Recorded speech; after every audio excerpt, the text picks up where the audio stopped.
Assalamualaikum warahmatullahi wabarakatuh. Perkenalkan, nama saya Syekh Rizal dengan NIM 121300042 dari program studi Teknik Kelautan.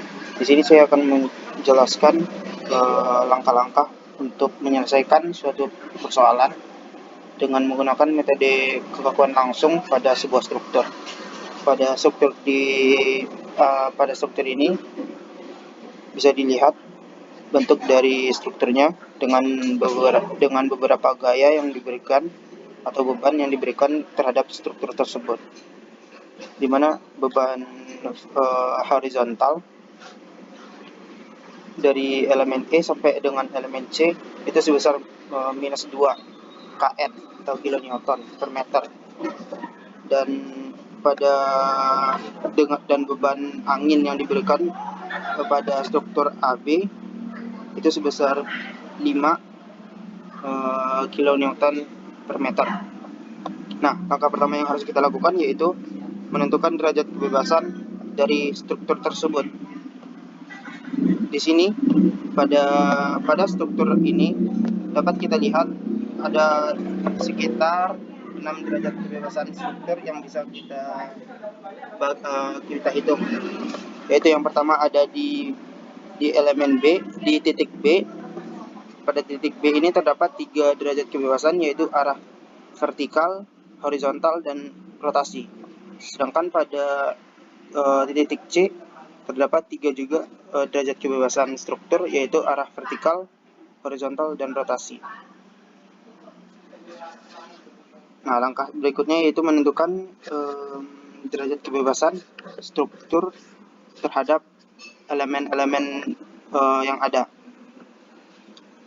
Di sini dapat kita lihat ada 4 elemen yang terdapat pada struktur di samping ini, yaitu yang pertama elemen AB, yang kedua elemen BC, yang ketiga itu elemen CD, dan yang terakhir itu elemen EB. Nah, pada elemen AB, pada derajat kebebasan D1-nya itu tidak ada hubungannya terhadap derajat kebebasan struktur pada struktur di samping.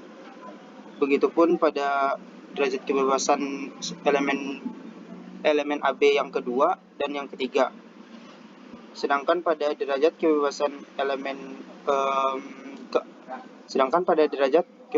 D4 pada elemen AB itu berkaitan dengan atau berhubungan dengan derajat kebebasan D1 pada struktur yang telah kita tinjau ini. Pada derajat kebebasan D5 juga berhubungan dengan D2 struktur, sedangkan pada derajat kebebasan D6 itu berhubungan dengan D3-nya derajat kebebasan struktur. Nah, pada elemen BC bisa kita lihat dapat 6 derajat kebebasan elemen, dan semuanya itu berhubungan dengan derajat kebebasan struktur. Nah, pada elemen CD itu terdapat 3, yaitu pada derajat kebebasan D1, elemen CD, D2, dan D3 itu berhubungan dengan derajat kebebasan D4, D5, dan D6 pada struktur. Pada elemen EB itu terdapat 3 juga, yaitu pada derajat kebebasan elemen D4 sampai dengan D6 itu berhubungan dengan derajat kebebasan struktur pada bagian D1, D2, dan D3. Setelah kita menentukan derajat kebebasan tiap elemen yang berhubungan dengan derajat kebebasan struktur, kita dapat melakukan menentukan tabel indeks, di mana yang kita tentukan yaitu kita bagi menjadi 3, yaitu elemen AB dibagi menjadi 4, yaitu elemen AB, elemen BC, dan elemen CD, dan elemen EB. Nah, kita tinjau dari beberapa derajat kebebasan struktur yang ada dengan diagonal dengan derajat kebebasan global pada elemen tersebut. Sebagai contoh yaitu nomor derajat nomor elemen AB itu berhubungan pada nomor derajat elemen AB itu tidak memiliki derajat kebebasan yang berhubungan dengan derajat kebebasan struktur. Ya, seperti kita lihat, bisa kita lihat di sini, dari sini kita bisa lihat 0, 0, 0. Nah, pada D4 elemen ini baru kita dapatkan D1. Nah, makanya di sini ditulis 0, 0, 0. D1 itu kita asumsikan menjadi angka 1. Nah, terus di sini ada D2 pada D5. Maka kita tulis di D5 elemen AB itu terdapat derajat kebebasan struktur nomor 2. Sedangkan D6 elemen AB itu berhubungan dengan D3 derajat kebebasan struktur. Begitupun seterusnya hingga elemen EB. Nah, setelah kita menentukan nomor indeks derajat kebebasan elemen atau derajat kebebasan global elemen, kita bisa melanjutkan mencari matriks transform. Nah, di sini telah ditentukan rumus dari transformasi itu, yaitu cos theta sin theta. Pada baris pertama itu ada cos theta sin theta 0, 0, 0, 0. Lalu di bawahnya itu minus sin theta cos theta 0, 0, 0, 0. Lalu di baris ketiga itu 0, 0, 1, 0, 0, 0. Rumusan ini telah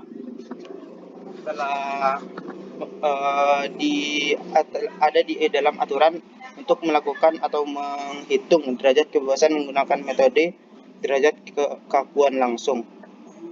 Jadi kita tinggal mengikutinya saja. Nah, pada persoalan ini saya mengelompokkan karena derajat bentuk dari struktur kita itu seperti ini, dimana yang AB dan CD itu berdiri tegak lurus, sedangkan EB dan BC itu strukturnya horizontal, dimana derajat sudut θ-nya itu sebesar 0 derajat, sedangkan untuk AB dan CD sudut θ-nya itu sebesar 90 derajat karena dia berdiri tegak lurus.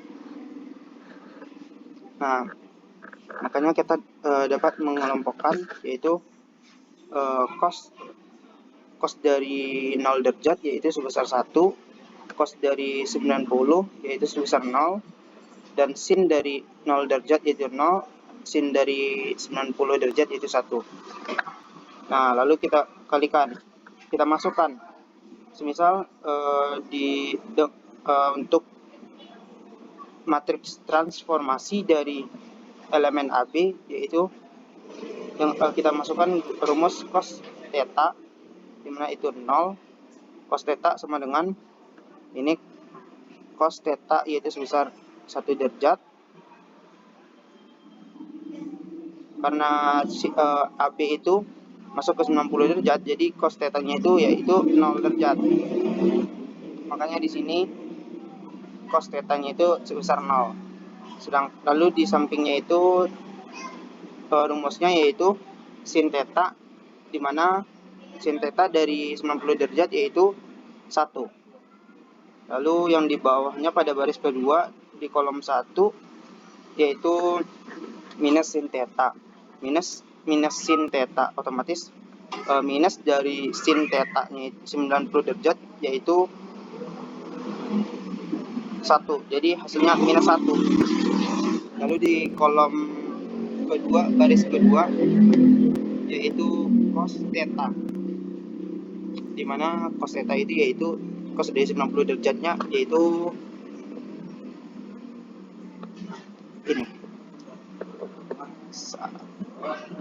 Dan begitupun seterusnya hingga kita temukan semua rumus yang ada di sini untuk setiap elemen-elemennya sampai kita dapatkan semua nilai yang ada di setiap elemen ini.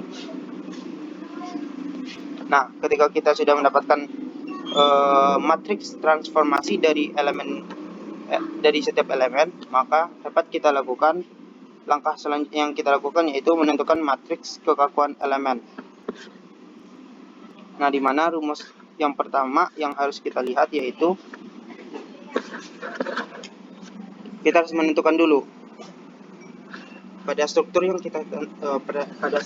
kita tinjau tersebut atau yang mau kita cari hasilnya itu, kita menggunakan baja dengan tipe apa, lalu kita cari berapa modulus elastisitasnya, lalu tentukan momen inersianya, lalu tentukan luas penampangnya. Untuk momen elastisitas baja bisa kita cari ya dari beberapa web yang ada yang sudah tersedia, mungkin dari ASTM atau mungkin mau baca dari Google juga bisa. Nah, sedangkan saya menggunakan baja ringan dengan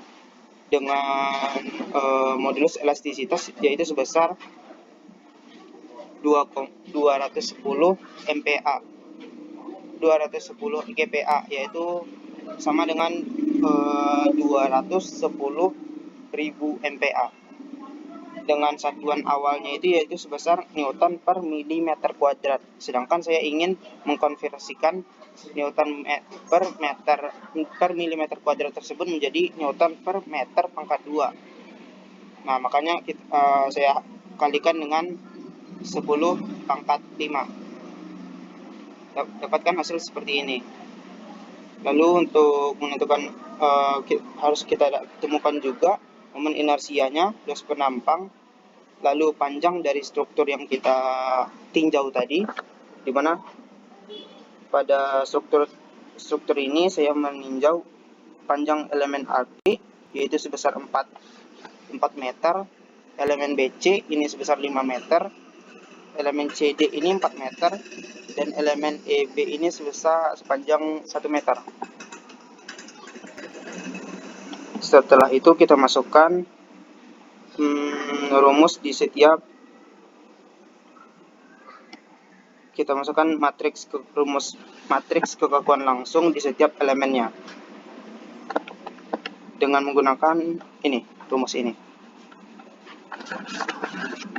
di mana E per A di mana E dikali A per L pada matriks AB itu sama dengan 0. Kenapa? Karena matriks ini karena pada K11 ini kan K11, K12, K13, K14, K15, K16. Lalu di bawahnya itu K21, K22, K23 sampai dengan K26 dan seterusnya sampai ke bawah. Sedangkan pada derajat kebebasan ini kita temukan di D1, di derajat kebebasan elemen AB itu tidak ada hubungannya dengan derajat kebebasan struktur. Jadi nilainya 0. Jadi kita nggak perlu cari lagi berapa hasil dari rumus EA per I-nya itu atau EA per L-nya itu. Makanya saya langsung kasih angka 0 dari K11 sampai dengan K13 sampai dengan K33 itu kosong, dan K11 dan K14 sampai dengan K16 itu 0, lalu K34 sampai dengan K36 itu 0,